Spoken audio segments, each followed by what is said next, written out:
Hi, Richard Cole back again. I'm enjoying doing these podcasts. I hope you like them. Just a regular guy who has strong feelings about what's going on in this world, in this country, and I give you my opinions. I was going to talk this week about the woke policies going on.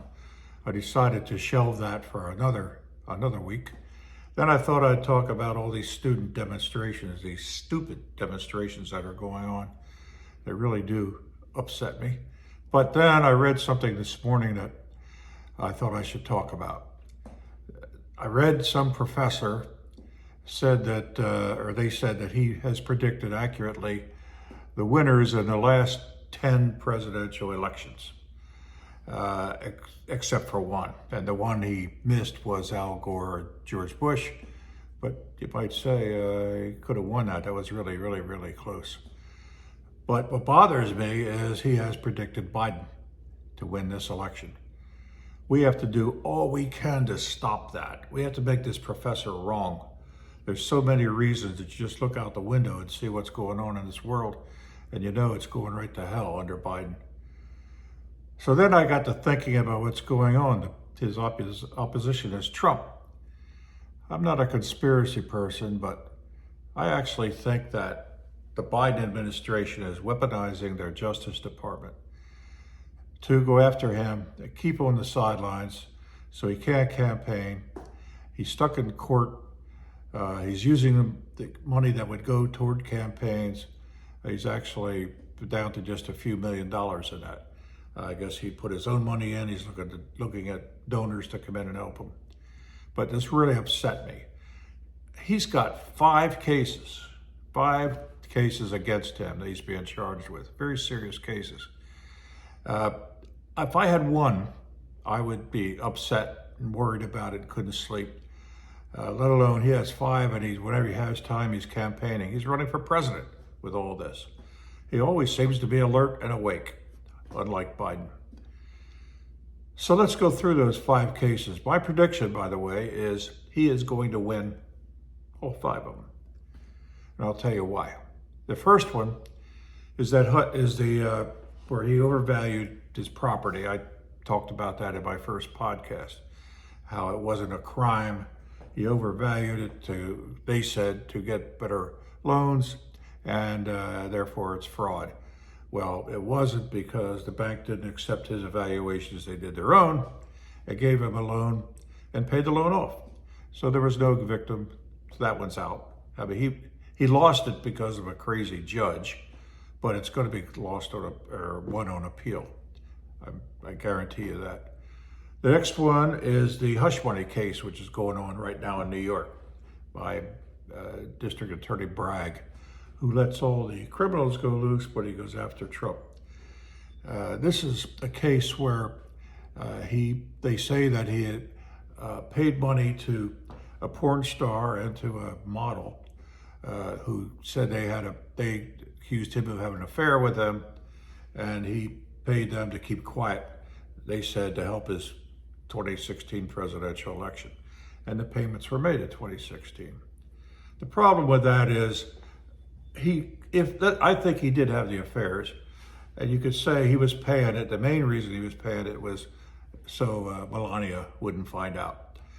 And the courts could say, well, this was in 2016, so it had to be the presidential election.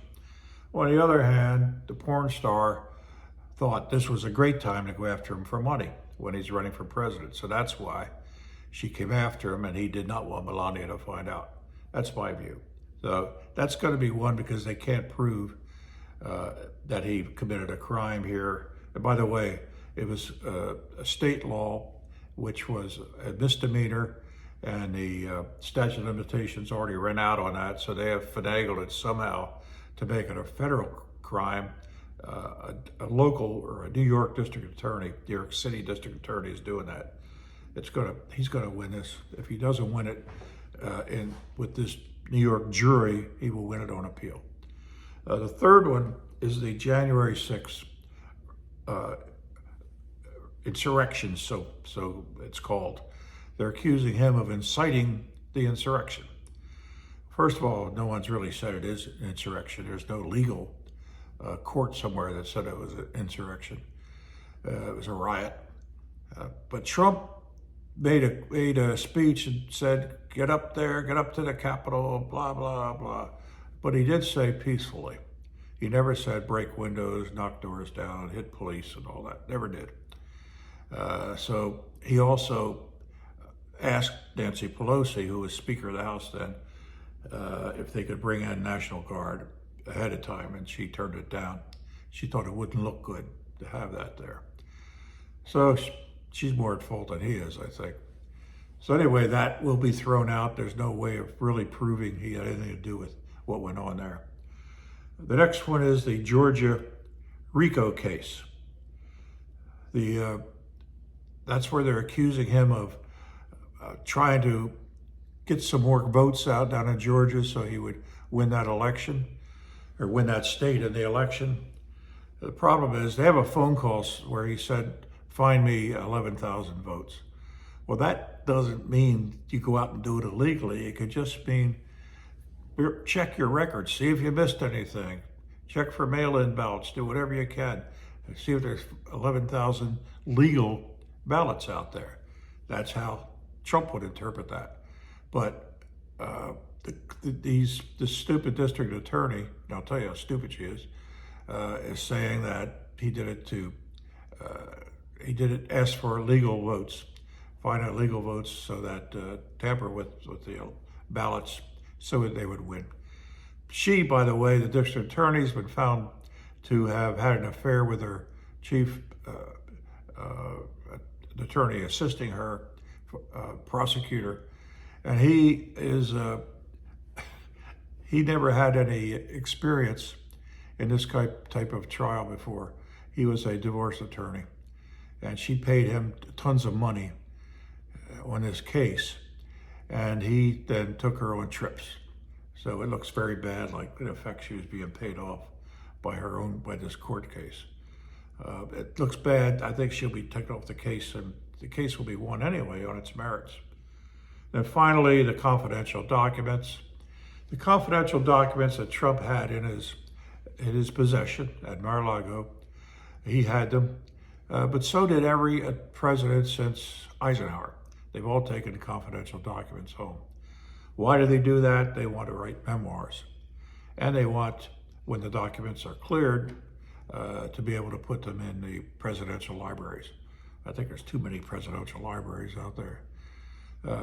So what he did was legal, taking them home. There was a question of whether some of them he shouldn't. They could come in and look at them. They said it's horrible that they were in hallways, they were in extra bedrooms and bathrooms, all these files. But in fact, Mar-a-Lago was protected by the Secret Service, so no one could get in at those files. Joe Biden, on the other hand, also had confidential documents, and he's still president. They found him in his home. I don't know how they found him, but they did. And they were in a garage behind his Corvette. I like Corvettes, but Corvettes aren't supposed to protect confidential documents. You could see it in some videos they showed. The problem is he took them home when he was vice president and when he was senator. Only presidents can take the confidential documents home. So Biden was in violation of law when he was vice president, and when he was senator, he took those documents home. So they investigated it, and the federal prosecutor came to the conclusion that yes, Biden is guilty, but he is too old and forgetful and weary. He would not be able to handle a trial. So they don't want to prosecute him. What? He can run the country, but he can't stand a trial? I don't get that at all. But that's what's going on. So you can see why I think there's a weaponizing going on to affect this election. We've got to realize that. We've got to do all we can to help Trump win this thing. Talk to your friends. Okay, that concludes this podcast. If you like what I'm talking about, push the subscribe button down the bottom. That just means that you will be notified when there's more podcasts out. It's not costing you any money. Okay? Thank you very much.